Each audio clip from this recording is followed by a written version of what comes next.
Hey guys, it's Mitch. How's it going? We're picking up the next installment of Alan Moore's Wildcats run. We're actually wrapping up the A story in this one, so the original team story, where they're stuck on Kira. And we don't get any Travis Charest on this, but we do get another guy who's kind of a top-tier artist at Wildstorm around this time, or just about there anyway, in that Scott Clark is going to get some dedicated time in. So we're looking at Wildcats number 27 today. So we can start with the cover here. We have looked at Scott Clark's stuff before, a couple of times at least, on the first few issues of Stormwatch, which was the point where he broke into comics, and he was a very promising young talent that had some awkwardnesses to his style. He drew his characters very stiffly, for one thing. You could tell he was the kind of guy who spent a lot of time on drawing people's faces from different angles, at least, and drew a lot of people standing around, but wasn't necessarily used to drawing action or drawing like different expressions or anything. We also saw him draw the Spawn Wildcats crossover, which was a little bit later on, so that was actually around this time, maybe a few months after this particular issue. And at that point, he was looking pretty good, like an established pro, although that also looked very rushed, at least in some areas. He really only got like a few pages where it looked like he really locked it down. And then the rest of the time, it looked like he was trying to hurry up and get some marks on the page, and sometimes it started looking a little sloppy. This one, I feel like we're pretty much going to get peak Scott Clark. So yeah, talking about this cover, this is a pretty nice one. He's going for a montage piece, and we've got all our different figures here at different depths. We've got the bulk of the team here with Voodoo and Maul and Warblade, and where is she? There she is. Void, that's it. It's like, wait, which one is she again? Is it Voodoo? No, I just said Voodoo. Is it Zealot? Nope, that's definitely not Void. That one must be it. Got our giant zealot head here in the back. Got Spartan looking all intimidating and shit. All nicely heavily shadowed. Got Emp up here in the front. It's not a bad looking composition. It's a little bit strange looking with the swoop here, but then again, they're on an alien world where there are all sorts of weird platforms at weird angles and shit, so maybe that's just what's going on. And that scene gets incorporated behind these guys. Sure. The coloring doesn't help because it's actually a little bit difficult to separate all these guys down here. Nothing is super vibrant, really, except for Emp. Like, they made sure that Emp was front and center and that they popped them out. And then everything else has a bit of a greenish hue to it, so it does kind of blend together. Like, Void, for instance, gets completely lost in the shuffle. But I think the black and white art for this is probably quite nice. Like, these figures look pretty great, really. Again, no stiffness to them, so that's a plus. And like I said, he's working on getting at least some interesting shadow into everybody who's got any kind of close-up. Yeah, no, that's some neat stuff. All right, and this is a 1996 Wildstorm book, so we don't get credits. So, fuck it, I'm just going to flip to the back. What are they going to do? Wildstorm's been defunct for a while now. So, this is written by Alan Moore, both parts, because, of course, this is a two-parter. We do get the longer in this one, A story featuring the original team, and then the shorter B story featuring the street-level new Wildcats. So yeah, penciled by Scott Clark, inked by Bob Wyacek, that's all right. And then color by Leanne Clark and Wildstorm Effects. So for a quick catch-up on what's been going on, the Wildcats got stranded on the Caribim homeworld. The Caribim are the race that Emp belongs to, and they're this big old empire. The whole Wildcats comic is all about the centuries-long war between the Caribim and the Damonites. Only when the Wildcats arrived at the Caribim homeworld, they found out that the Damonite War had been over for a couple of 100 years. And now that they're back on their homeworld, Emp and Zealot get sucked back into their old political circles and are soon completely different from basically the characters that we've known. Maybe a little bit too soon. Like, this has all been in the span of, I want to say, like 7 issues. And Zealot is completely all about being part of the Coda again. She wants nothing to do with any of her old Wildcats teammates anymore, and she doesn't even want to be reminded of her time on Earth.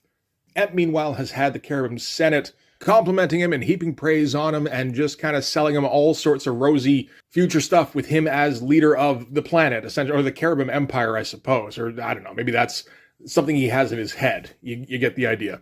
And he also has forgotten all about his old Wildcats teammates because he doesn't see them as teammates anymore. He sees them as half-human, half-Caribim mongrel cannon fodder, essentially. And the rest of the Wildcats team are all off learning that, man, the Caribim homeworld kind of sucks. Voodoo in particular got dumped in a Damonite ghetto because she has some Damonite blood in her lineage.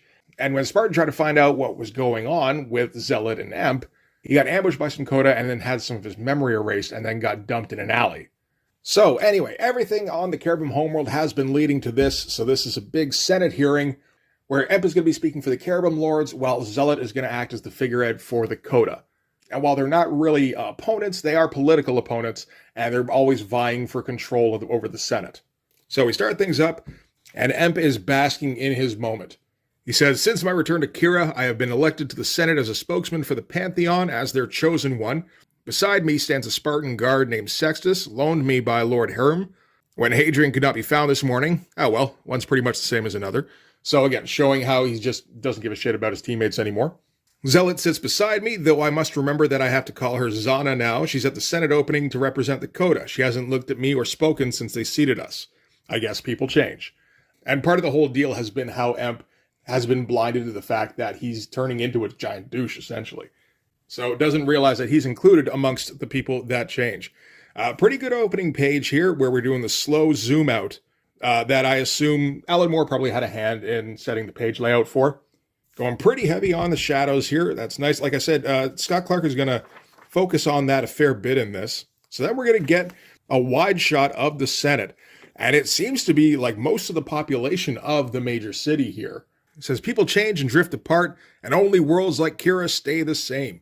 Which is another thing that's been popping up over the course of the story, is that Jacob doesn't realize that he's been sold a version of the world that original Emp would remember, which is more of a golden age, and it's not really representative of what Kira is now. And there's a whole bunch of little bitty people drawn in here. All sorts of drawing going on. So good on Scott Clark, because it looks like it doesn't look like there's any part of that that's really photocopied. You know, like they get a little bit simplistic as you get further in, but you know, you still got to draw those figures and you got to try and keep it a little bit in perspective. You know, you can fudge it here and there, but he does a fine job of making sure nothing stands out too much.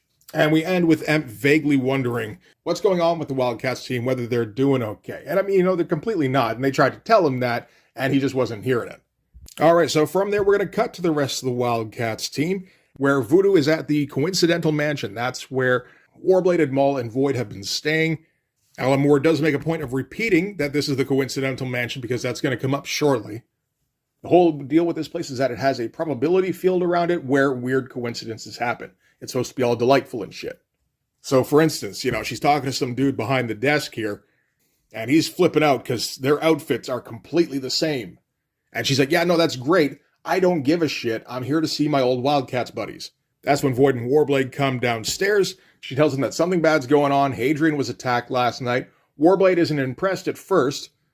He's like, "Yeah, well, you know, Hadrian gets attacked fairly often, and he can, you know, he can dish it out as well as he can take it."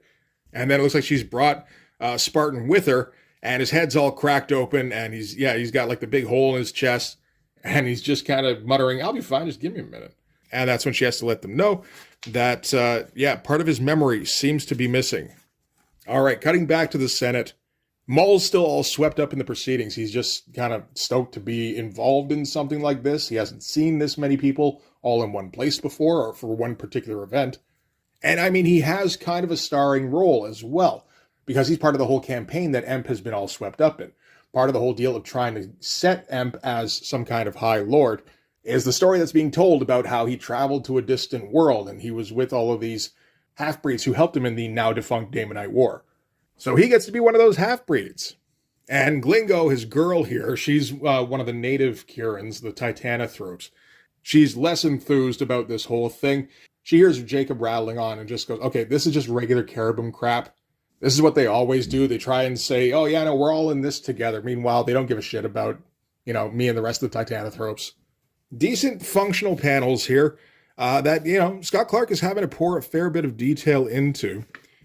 I seem to recall a thing where I think when he was doing, I want to say Grifter, when Grifter is essentially a DC character, where Rob Liefeld was calling out Scott Clark's work ethic. And I think in that Spawn Wildcats crossover, you could kind of see maybe what he was talking about. But none of that is evident here anyway. And of course, the idea of Rob Liefeld calling out anybody's work ethic is fucking hilarious. All right, so Emp is going to start his speech. He's going to talk about how, he's going to talk about unity and how they need to all come together. They need to set aside any warlike ways. The war is over. You know, the people on the planet already kind of know that. It's been over for a couple of 100 years, but he just found that out. So it's, you know, he's got to reiterate it. But we need to set aside our old warlike ways and focus on a peaceful future together, which Zealot bristles at because that's going to be the exact opposite of the point that she's going to make. Interesting version of Zealot that Scott Clark's come up with this weird plate headdress thing, whatever this is, I'm not for sure. It's pretty cool, though. And we've gotten to a point where Scott Clark can draw a pretty interesting woman's face, too. He does a pretty good job. All right, so back at the coincidental mansion, we do see the extent of the damage that's been done to Spartan, and his head's been smashed wide open. Warblade's like, if this was his old body, I think I'd be able to fix it, but this is the new cherubim body that he's been upgraded to, and I have no idea what I'm even looking at. And that's when the porter pipes up. He's like, I couldn't help noticing that's a Platinum Series Spartan you have there. This is weird, but the job I had before this, I was trained to repair that exact model. I mean, what are the odds, right? Because, it's the coincidental mansion thing. So a little background gag got upgraded to full-on Deus Ex Machina, which, I'm all right with. The only thing I would have preferred, I think, is a bit more coincidental stuff leading up to it. I feel like only one or two things happened to set up the coincidental mansion gimmick. All right, back to the Senate. So Emp has finished saying his piece. Maul's reasonably impressed by the speech. Glenn goes like, it was the usual smug Pantheon flag waving, that's all. My brother thinks only violence will make them take notice. And she says, now hush, the real warmongers are about to speak because it's Zealot's turn as spokesperson for the Coda. And yeah, she's going to say the exact opposite, which is that Cherubim society has grown decadent and weak. It's too busy resting on the glories of the past to focus on a decent future, which is a pretty good description of what Emp's been doing. So in order to have victories and glories in their future, and, the only victories and glories a Coda warrior would care about, they got to start up some war again. We got to start struggling again. Things are too easy. And Scott Clark is still holding up okay with these, pretty uneventful pages he's having to draw. He's having to vary the angles that he's drawing and, different depths. But it's still, a lot of it is just people standing around talking, because that's, a large amount of what people do in an Alan Moore comic specifically. But now things are going to switch up for him a little bit.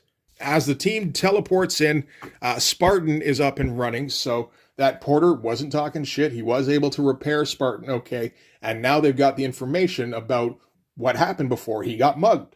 He said, I'd overheard some kind of Coda plot. They said Emp would be near Zealot when it happened, and that Titanthrope extremists would be blamed.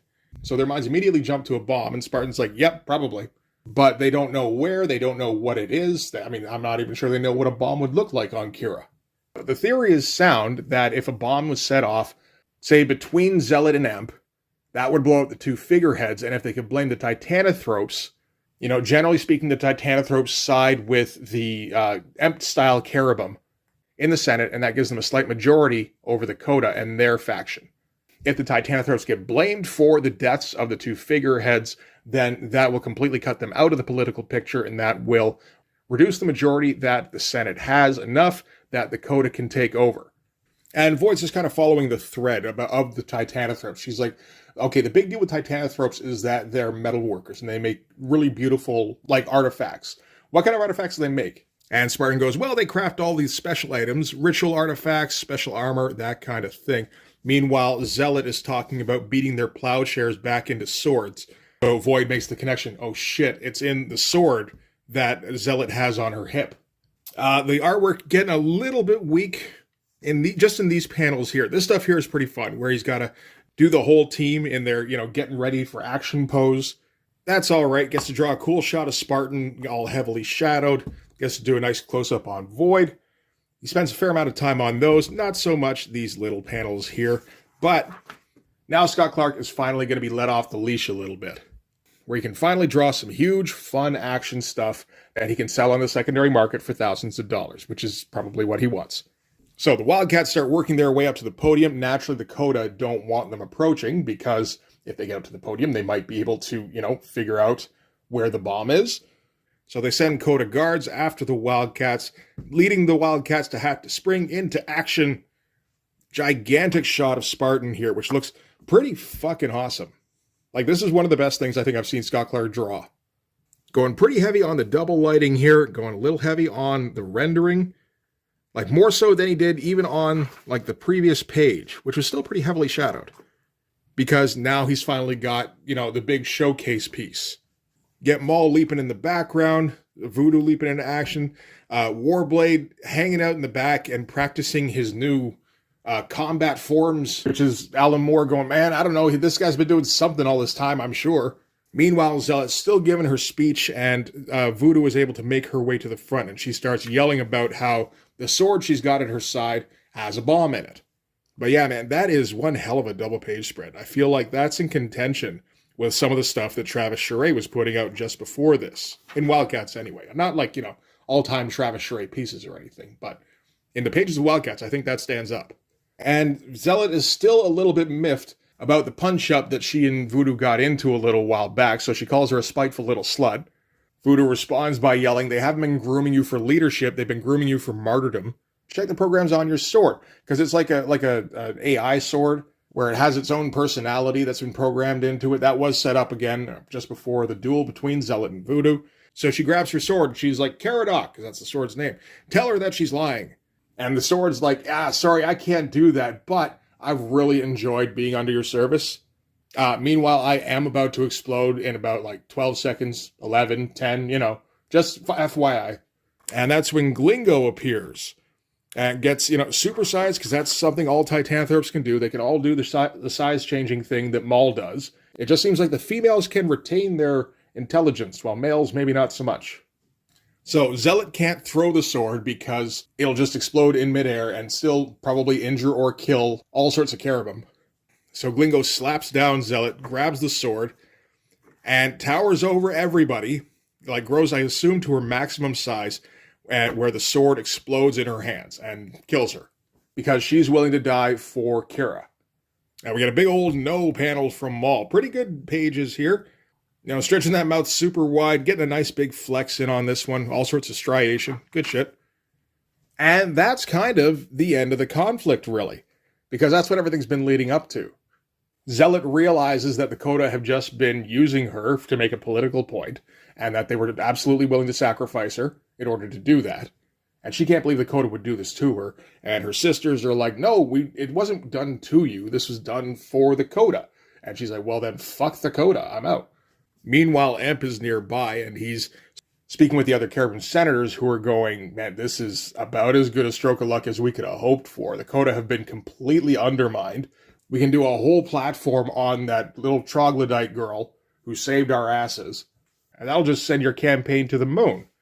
And Emp has finally realized that he doesn't really want anything to do with this campaign anymore either. I'm not entirely sure what that's based on. I mean, he realizes Kara is a lie, and that these guys are all just opportunistic fucks who will, screw him over, probably, if it means winning their seats in the House. But, I mean, that's not too different from what they were telling him earlier. I guess that's it. Just seeing Zealot get screwed over by the Coda made him realize, oh, wait, that's kind of what they're doing to me on my side as well. But, we need, we're on the last page here, and we kind of need to wrap this part of the story up. So, Emp also quits the Senate, so the entire group of them are going to head back to their X-Jet, and they're going to head home for Earth. Well, I guess it's not the X-Jet, is it? It's like a Caravan scout ship or something. So, decent story. It's had a long build-up. It feels like it had a bit of a truncated ending, but everything did get wrapped up okay, and it was reasonably satisfying, if a little bit short. So, now we're cutting to the B storyline. So, this is, again, back on Earth with Wildcats Part 2, which is made up of Condition Red, which is Grifter's brother, and Savant, and Mr. Majestic, and what's her fucking name? Ladytron. And, of course, Tau. And they've been waging a war on supervillains back in New York. And the supervillains are starting to take note, and they're starting to take action. So we're cutting here to, meanwhile, back on Earth. This is in Max Cash's apartment, where some mob goons who are affiliated with Tony Twist from the Spawn universe have hired a hooker to go and waylay Max Cash. And while she's occupying him, they're going to all set up around his front door. They bust in and take a quick look. They see the girl posted up on the bed here, got the shirt up over her nose. They ask her, "Where's the guy?" And she points to the bathroom. So they bust open the bathroom door, only that's where the girl is, and she's all tied up. And they go, Wait, what? What? That doesn't make any sense." And we can see the girl between them with the sheet pulled up over her nose. And, the blonde hair and everything. Only we take a closer look and the wig pops off. That is, in fact, Max Cash. So, nice little fake out there. So, yeah, this is going to be drawn, or at least broken down by Dave Johnson. So, maybe not quite his usual level of detail, but it's going to get pretty far up there. So, great reveal when he pulls out the pistols, and we're looking right down the barrels. That's fantastic looking. Get all those weird shadow shapes Dave Johnson loves to do. Great looking shit. And yeah, he just blows those guys away. The rest of the mob guys were all waiting outside. They wait for a second, and then what appears to be Max Cash runs out in his condition red outfit. He's got the short blonde hair. It must be him. And yeah, they shoot him down pretty easily, only they flip him over. And again, there's that girl. So I guess Max dressed her up in the costume real quick and then sent her out. Must have been. It's okay for an interesting little sight gag. And they turn around, and Max is right at the door with his pistols. So we got like 2 reveals in the span of 3 pages where Max gets the drop on a couple of mob guys. That's some efficient work. And yeah, he just starts blowing holes in those guys as well. Then he jumps out. He's just in his boxer shorts, and he blows holes in all of the guys who've been waiting for them. Great action stuff. We're gonna silhouette the middle panel here, which I think is a good technique. When you got a couple of pretty involved panels on the side here, where you're doing like a triptych kind of composition, if you do like an all silhouette action panel in the middle here, that does break it up nicely. You just leave out the backgrounds. Don't forget to leave the boxer shorts white so that we know which one is Max Cash. So they keep making their way downstairs here. Max finally loses his footing and is starting to get a little bit overpowered for once. And at that point, somebody else comes to his rescue. And it's Ladytron, because she thought they had a date. So she got all dressed up, even all cybernetic up underneath there. But, she got her nice shirt on and her little skirt. And a mob guy in the front is like, "Dear God, what is it?" And she immediately throws a beer at his face in that hyperkinetic Dave Johnson style. That's a pretty good 3-panel sequence there for, looking and having the shadow of the can on his face. Then the can makes contact, and then, the slow motion reaction. And she starts punching her way through everybody. And Max is like, "What are you talking about, a date? I thought you were just coming over to talk." Again, more great Dave Johnson action. We don't get a whole lot of Dave Johnson in the pages of Wildcats, but every once in a while. And it's really nice to see when it does show up. So Ladytron's like, "To talk? What are you, fucking 12? Like, Jesus Christ, you need to grow up." And she's like, "Anyway, what's up with these dudes?" And he goes, I think I heard them mention the mob boss, Tony Twist. They set me up with this girl. And now Ladytron's offended. She's like, "Girl? Oh, I see how it is. So just set up multiple options, that kind of thing." And he's like, "No, I didn't even think of you that way. I mean, yeah, you're like a nice girl and everything, but you're mostly artificial." And Ladytron's like, "Yeah, so are those centerfolds you're always drooling over." Meanwhile, there's still, gunning down mob guys. Ladytron's picking up a car and hucking it at dudes. And they kind of finish up their little spat here. Because, she's really worked up about this. And Max is like, "You know what? I wasn't trying to hurt your feelings or anything. I didn't think you thought like that. Maybe we should talk about this a little bit later when you're not lifting up cars and throwing them around." And we end with the last mob guy, as they walk away, having the car descend upon him and a big old thoom as it crumples on top of him. Good looking stuff. Like, this whole sequence has been very fun. And, just like when it gets to the action, it gets very fun, very hyperkinetic. Like all of the sound effects here flying around. Get the dude, like he's not even horizontal anymore. He's actually like in the air and descending. It's spectacular looking stuff. We need more Dave Johnson comics, man. I need to find more Dave Johnson comics anyway. I don't know how much really got accomplished in terms of who was doing the finishes. Dexter Vines. He doesn't do a bad job. It's not quite as good as I think when Dave Johnson does full pencils, but that's kind of to be expected, really. But when it comes to what that B story accomplishes, it's not a whole lot, I suppose, except to say that the supervillains have, decided to counterattack against the Earth-based Wildcats team, and we are starting a little bit of something between Ladytron and Max Cash. I don't know that ever actually gets resolved. I don't think it does, but they do ride that out for like the remainder of this particular storyline, so that's fun. But yeah, that's Wildcats number 27. It's a pretty good issue. I'd say this is the one in which the most happens, at least in terms of the original Wildcats team. It seems like we spent a lot of time just kind of soaking in the ambience on the Caribbean homeworld up until now, and just, get this slowly building sense of unease about the state of things, but not really doing much about it because nobody had enough information up until basically this issue. So in this issue, they find out about the plot, and the plot gets solved like pretty much immediately. Again, it is very sudden and a little bit truncated, to the point where it makes me wonder if maybe Alan Moore had expected to have a bit of a longer run, and he's maybe either decided that, no, this is only going to go on for a few more issues, or maybe Jim Lee has made a decision that, okay, we only need you for a few more issues because you're too expensive. Who knows? There is the whole thing where I believe Alan Moore was demanding like $10,000 a script, at least when he was working for Rob Liefeld. I would assume that's also pretty much the price when he was working for Jim Lee. And, Jim Lee's always been a bit more money conscious as opposed to Liefeld, who will throw money at anything if it increases his profile even a little bit. So I think from here, we're mostly going to be focusing on the Earthbound Wildcats team, because it's going to be a little while before the original team can make their way home, which is going to be the plan going forward, I imagine. So we do finally get that story revved up, which again will be nice, because we've gotten some interesting sequences out of it where they attack different supervillains and everything, but it doesn't necessarily feel like it's leading anywhere. Up until now, I suppose, where it's starting to become more of a back and forth war instead of just opening skirmishes. So that'll be interesting to see where that goes. But for this one anyway, that is going to do it. So thanks very much for watching, guys. If you like this video, please hit the like button. It helps with all the algorithm stuff. If you want to see more, hit subscribe. If you really want to help out, in the description, there's my Linktree, and you can follow that to my Patreon. Subscribe there. That'll give you access to everything I do. So all sorts of videos, all sorts of Blood Force comics. You can also follow me on my Instagram and DM me there for commissions. But yeah, that'll do it. Thanks again for watching, guys. I will see you in the next one. Bye-bye.